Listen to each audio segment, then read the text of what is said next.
Tama, ay, pabor ka ba dun sa hindi pagpirma ni Senate President Soto doon sa recommendation na isilalim sa Witness Protection Program yung Diskaya couple? Well, unang-una, nag-decline na si SOJ eh.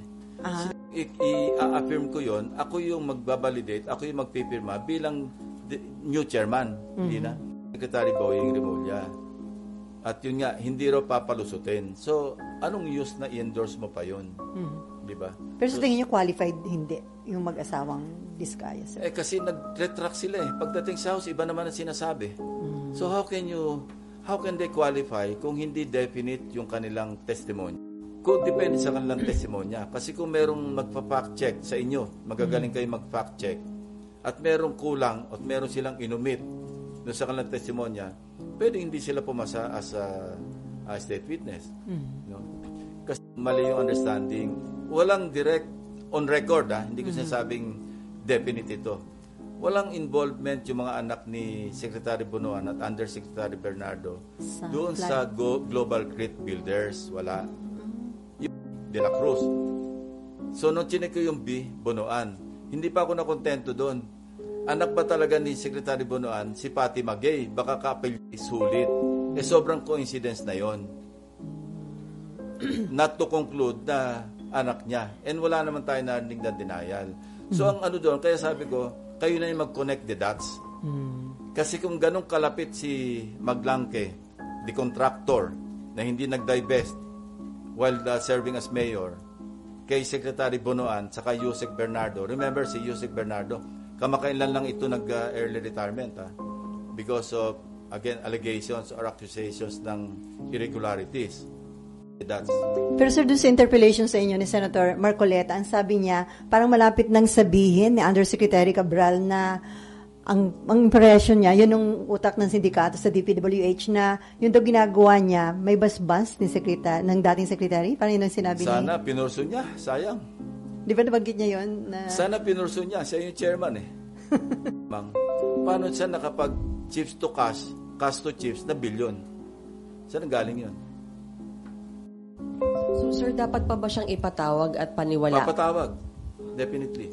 Gusto ko maliwanagan yung sinasabi niya na delivery ng obligasyon. Anong ibig niya sabihin? Gusto ko i-force yun. Kasi nando sa cellphone niya eh. Para maging part ng official record ng Blue Ribbon. Kasi doon, hindi naman namin record yun eh.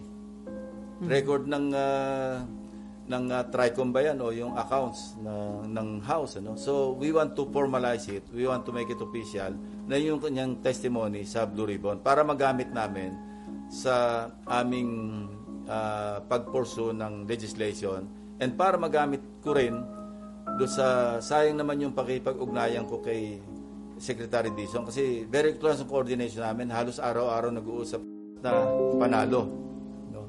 And this will be validated by the flow imay namin yan para ma-establish yung pattern. Kailan sila nagpunta ng casino, magkano pumasok sa bangko, at magkano lumabas. Tapos magkano naman yung pasusundan daw nila yung flow. Amended AMLA, covered yung transaction sa casino, whether chips transaction or check or bank transaction, do sa pag-imbestiga ng AMLC. Sir, isa na lang. On the Discayas, sir, may iti-tell all pa ba sila? Na sila, dahil busy ako sa pangangalap ng numero. From weekend to... Kaya wala ako nung Monday, busy kami. Kaya hindi ko na-monitor. Hindi ko na-monitor yung pagdinig. Pero tingin niyo, sir, marami pa. As state witnesses, wala silang pagkapag-asa kung ganyan lang yung kanila sasabihin. Okay. Before dyan, sorry, yung Ben Ramos, ipapatawag nyo at talaga bang taga-broom yun? Well, ganito, no? In fairness, kasi she's undergoing medical treatment. Sa ngayon, na parang holding unit sa Senado. Yun daw ang pinaka-holding unit. So, I just don't want to delve anymore sa yung tungkol kay Beng Ramos kasi medyo hindi maganda yung kanyang kalagayan. Pagdating ng December, baka hindi na siya ma-renew. Okay, Jan, Marlon, Nympha, and then Amor, and then Ian. Sorry, Ian. Mike. Parang napakaaga naman, nagmadali. Considering na isang beses lang po humarap si Curly dito sa Senate and sa masyado po bang iwasan naging ko na maaga? lang mag-judge ko ano yung nasa isip o ano yung meron siyang dahilan kung bakit nirecommend niya kagad na maging state witness. No? Ayoko siyang husgahan doon. Ako, yung sarili kong pananaw, yung sarili kong sa tulong na rin ng mga members, no, yung bagong composition ng Blue Ribbon na committee program. Okay, Marlon. Sir, initially sir, sa mga narinig nyo, nakita nyo dun sa mga hearings, both Senate and sa House, may mga adormawanay na ba sir tingin nyo? Labas lang yun. Newly discovered, di ba? Sa testimonya. At wala pa rin sa Blue Ribbon yan. Sa House yun eh. Kung may re-record din dito, yung ganong aligasyon, ipupurso namin yun. Nasabi ko na nga kanina, yung ating ginagawa investigation. How do you handle that? Kung may kasamahan po kayo, ba, nandun sila, nagtatanong sila, nandun yung nag-aakusa sa kanila. Blindfold approach. If you know what I mean. Okay, before... Secretary Dizon, this is even worse than the Dinopolis issue. Galit na yung ating mga kababayan. At nai-inspire pa sila noong nangyayari sa ibang bansa. Huwag naman sana tayo umabot na gawin ng pamahalaan ng gobyerno ang lahat na magagawa para talagang walang cover-up, parang lahat kung saan tayo makarating, logical conclusion. And I believe in the, in the sincerity, and then Ian, and then back to RG. Sir, si Yusek Cabral, will you pursue Papatawag. yung naging... Ko-confront ko siya doon sa kanyang Viber message. Kasi if sa loquitur, sabi ng mga lawyers, the thing speaks for itself. Ayan yung message, kayo na maghusga. Sabi ko nga, mukhang template, mukhang proforma yung body. Marami pinadalan. Parang yun na yun. Nag-iiba lang yung... Doon sa mga pag-uusap nyo ni Secretary Dizon, ano pong, parang anong Wala, direction niya ang comment niya lang, loko to ah. Kasi tinanggi sa kanya. Sinabi niya nga na harap-harapan, dininay sa kanya. Sign niya ng lahat ng courtesy resignation. Ang sabi niya, 100% from undersecretary down. Ang kanyang handicap, hanggang ngayon, wala pang appointment yung mga bitbit niya doon. And I know na yung may mga dala siya doon na matitino. Kasi yung isa, part ng 4.5 billion, part yun ng 142 billion na Senate insertion sa BICAM. Okay. Anyway, before Amor, sir, do you receive the same information na yung the office ni Cabral, madalas may mga bisitang politiko? Wala akong ganong information kasi hindi ako nakakadalaw sa office niya. Amor. Hello po, Sen. Kaya oy, grabe naman, sir. Yan ang mahirap pagka yung maliit nasa likod. Kaya nga, sir, hindi ako nakapag-reserve. Anyway, Sen, sa susunod na hearing because although you said na wala silang direct link, ay may possible conflict of interest. Not this Thursday amount. Nung chinek namin, indeed, meron talagang 355 billion na wala sa House version, wala sa NEP. So either sa Senate version or sa BICAM. Tuloy-tuloy, maayos yung implementation. Although wala kaming participation sa implementation, pero meron kaming oversight function, yung Senate at that time. Na kung pwede, kasi ang sakop lang noon, lahat ng projects, mga PAPs ng sa Yolanda Corridor. Nung binaba, familiar yung pwede na umuwi. Oo nga, sir, di ba? Iniiwan naman na ako bigla dito. Hindi makarelate yung mga bata. Yun ang inalam namin. Pero it's either yung total 355 or isang item na 355. And then, kailan po yung pangangailangan na tanungin tungkol dito That's si Senator for 2025. Opo. Si Gaaya ng 2025. So, kailan, how would she be treated, sir? As a former colleague, I think she also deserves the courtesy. Pag-uusap or... Wala pa. Kasi kahapon lang namin na-discover yung 355 na wala sa NEP, wala sa House version.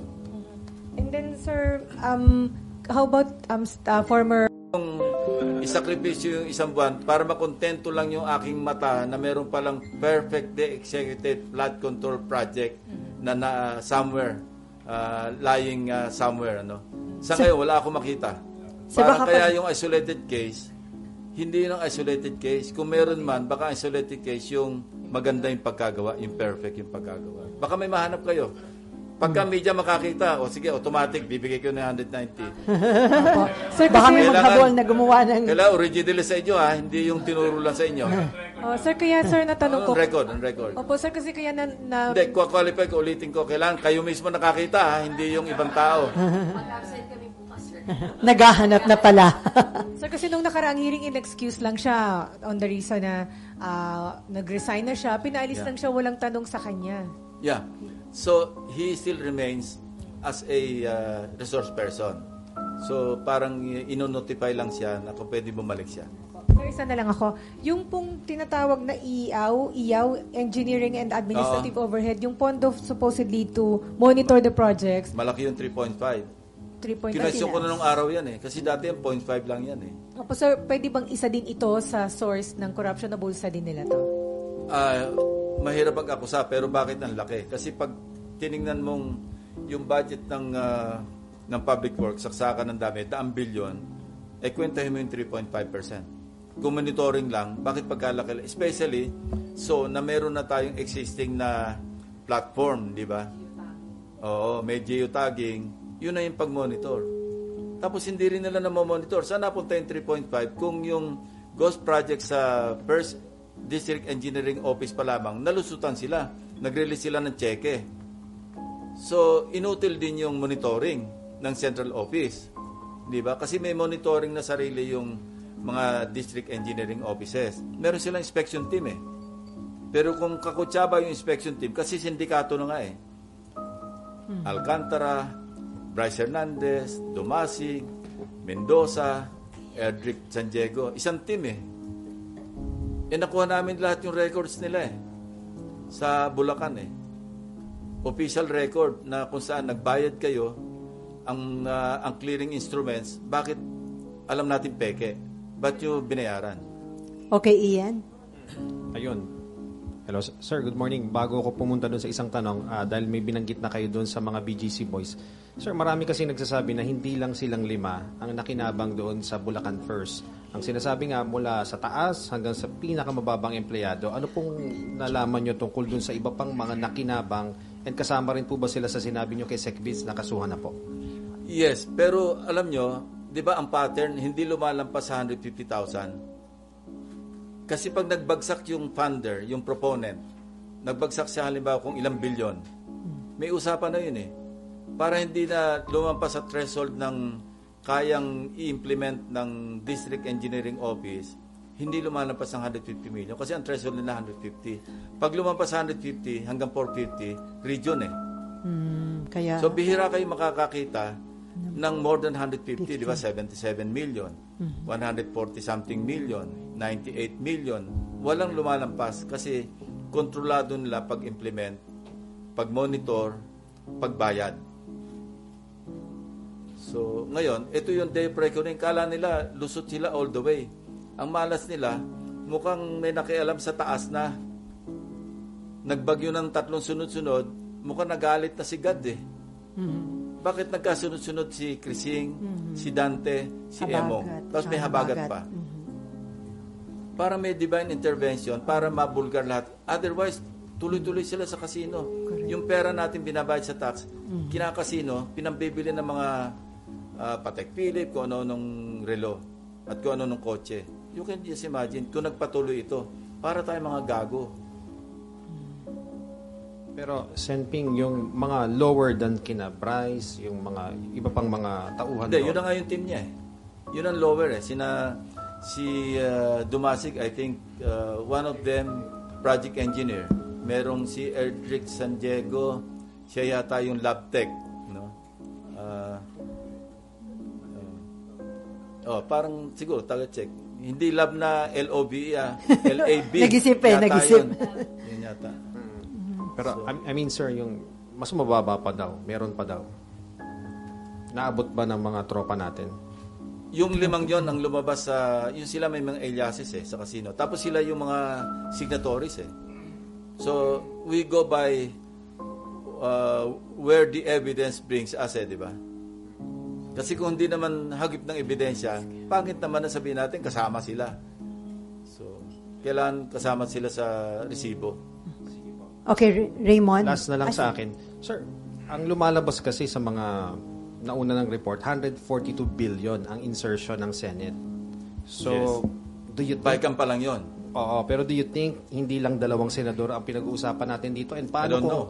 paano kung mas maraming senador pa nga ang I lumabas? don't know, mawalan kami ng quorum. Hindi sir, pero seriously talagang... No, seriously. Baka mawala ng quorum kasi kung kasuhan sila halimbawa Sandigan Bayan at plunder o kaya malversation o masama sila doon sa non-bailable na kaso, Makukulong. hindi ko sinasabing aabot sa walang quorum. Pero kung, ang sabi ko nga, pag nag-imbestiga tayo, dapat naka-blindfold tayo, hindi pwede yung, di ba, nakapaint yung isang mata para hindi mo makita yung kaliwang side sa kabilang aisle. Dapat hindi ganun. No? I think our colleagues understand that, no? Where I'm coming from. Kasi ba't pa tayo magsasagawa ng investigation kung mamimili lang tayo? Parang hindi naman fair do sa pinili natin.